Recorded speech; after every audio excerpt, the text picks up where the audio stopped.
So today we're going to be talking about simplifying rational expressions. I've put some practice problems for the textbook at the top. Again, those are questions that will help you practice the ideas that we're going to be talking about in this really short video. So rational numbers are basically numbers that are a over b. These look most like fractions. In 11U, we call them rational numbers. A and B both need to be integers, which means that they can't be 1.5. They can't have any of that. They just need to be whole numbers. And B cannot be equal to 0, and that's because if B was equal to 0, this would not be a solvable number. You can't divide a number by 0. Rational expressions involve the division of polynomials. So I'm just going to go over and talk about the word polynomial. Polynomials are basically any numbers that include variables as well, right? So we're just going to go over a few examples. Some examples of rational expressions are 2 divided by x. Another one can be x squared plus 1 divided by x minus 5. Another one can be 2 divided by x squared plus x plus 1. These are just a few examples. You are more than welcome to look at some on your own, but basically anything that involves the division of polynomials or anything like that is a rational expression. So there's a few restrictions that exist on rational expressions just because they are polynomials. Since division by 0 is undefined, there is a restriction that on the variable such that the denominators cannot equal 0. That means that the entire bottom cannot equal 0. In this case, x minus 5 cannot equal 0. Therefore, x cannot be 5. And I'll show you a little bit a better idea of how to do this. So in this situation, the 2 divided by x in this situation is the denominator and it cannot equal 0. So x cannot equal 0. Pretty straightforward. In this situation, you're going to go in B, you're going to go and find, okay, so I have x plus 3. My denominator here cannot equal 0. So I'm going to write x plus 3 cannot equal 0.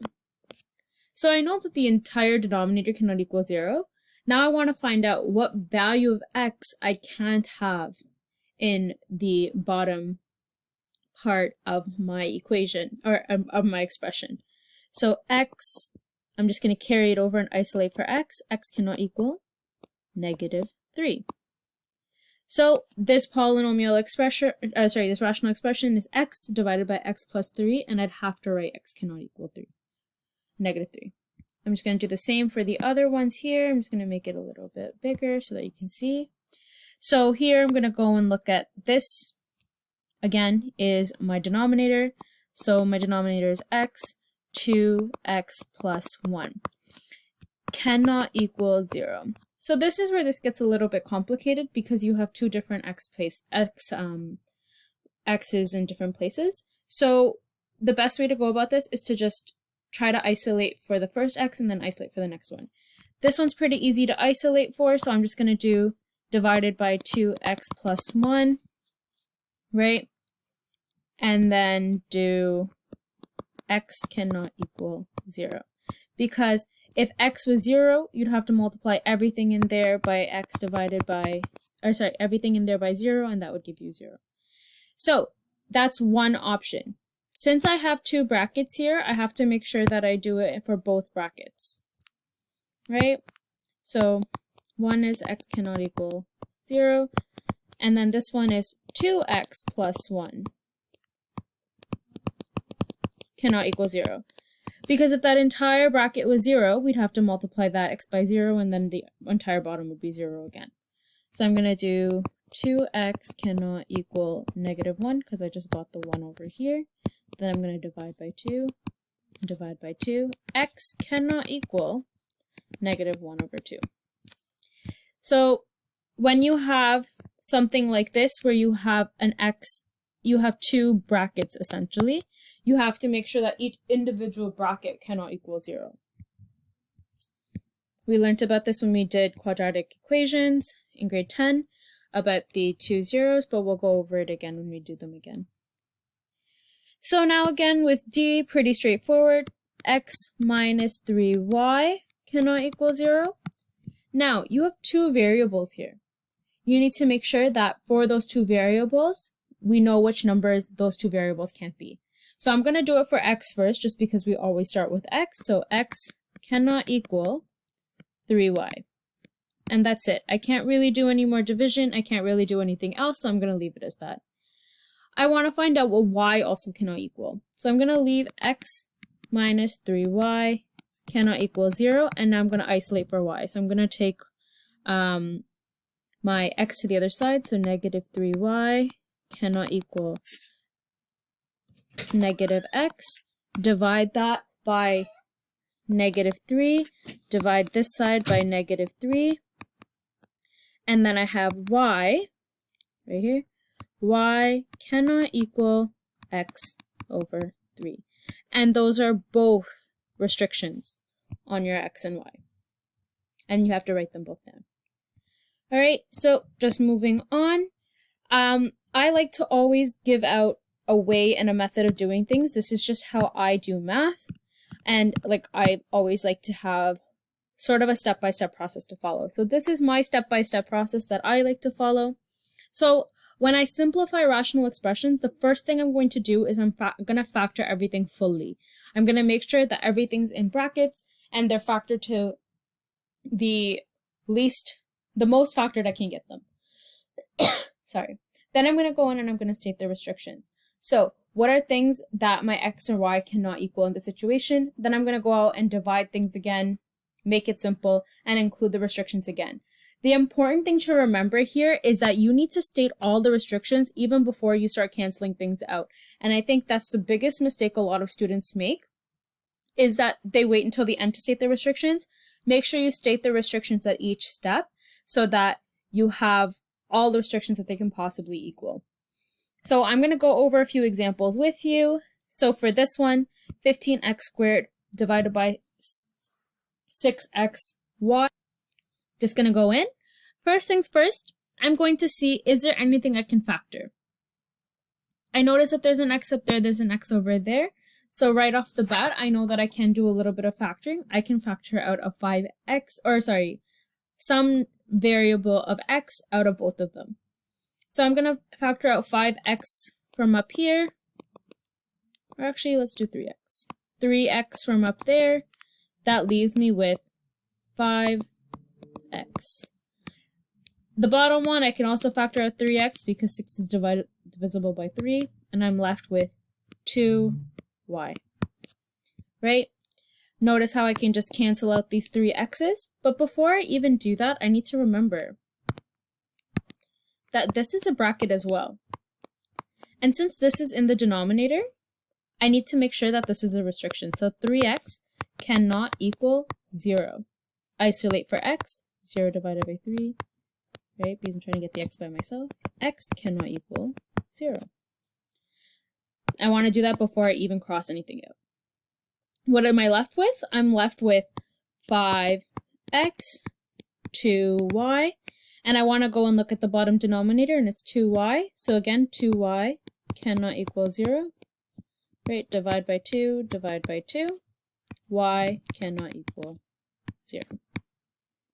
So when I write the final statement for this, it's going to be therefore. My simplified version is 5x divided by 2y, such that x cannot equal 0 and y cannot equal 0.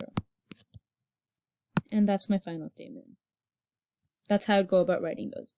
So, for the sake of practice, try these by yourself. I'm going to continue my video and answer them. And then we're going to move on to some more complicated ones. So these are the super easy ones for now. I'm going to make another video for the more complicated ones. And then we can go on and start adding and subtracting these rational expressions and multiplying and dividing.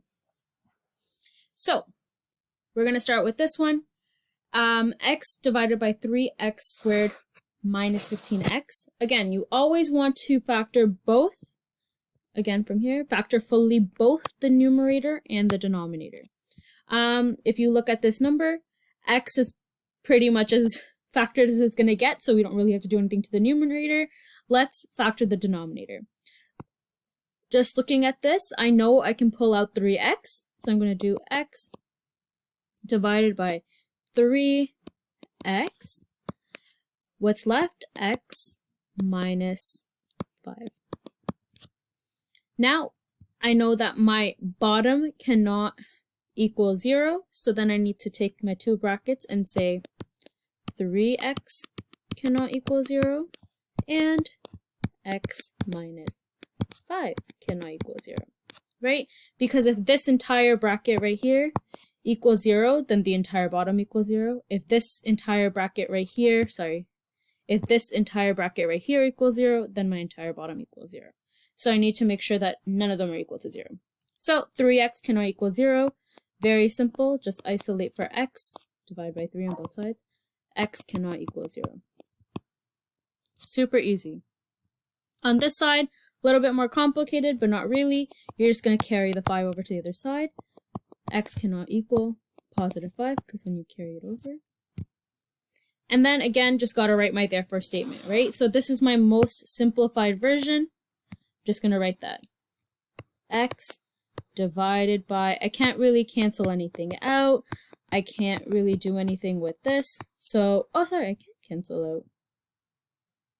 I can cancel this out. And I want to write my restrictions. So that's just going to be 1 divided by 2, divided by 3x minus 5. Okay.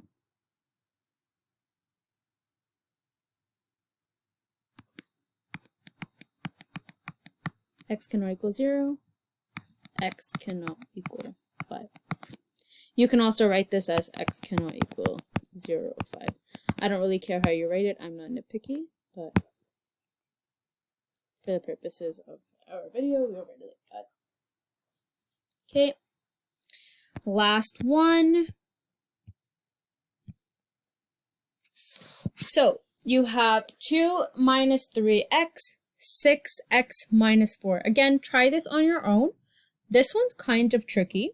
So I did it on purpose. I will try not to trick you like this on a test or a quiz, but this is a good one to learn because it's a thinking question. It really makes you think.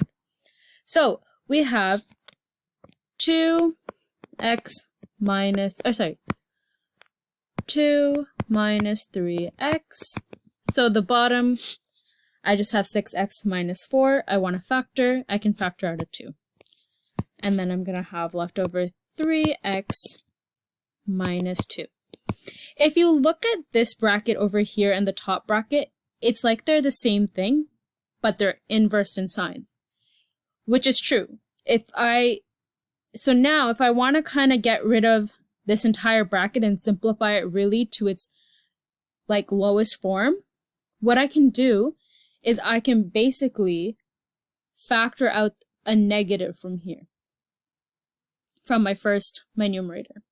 So if I make it that I factor out a negative from the 2 minus 3x, I do negative 1. So that means on the inside I divide the 2 by negative 1, that becomes a negative 2. Negative 3x divided by negative 1, it becomes a positive 3x. Divided by 2, 3x minus 2. If I just rewrite this, the negative 2 plus 3x, it turns into negative, I'm going to get rid of the 1 because I just don't like the way it looks there, but it means the same thing. I'm just putting the positive 3 at the front, minus 2, 3x minus 2. Again, now I'm just going to make sure that my bottom cannot equal 0. So this is just very simple. 3x minus 2 cannot equal 0. Just isolate.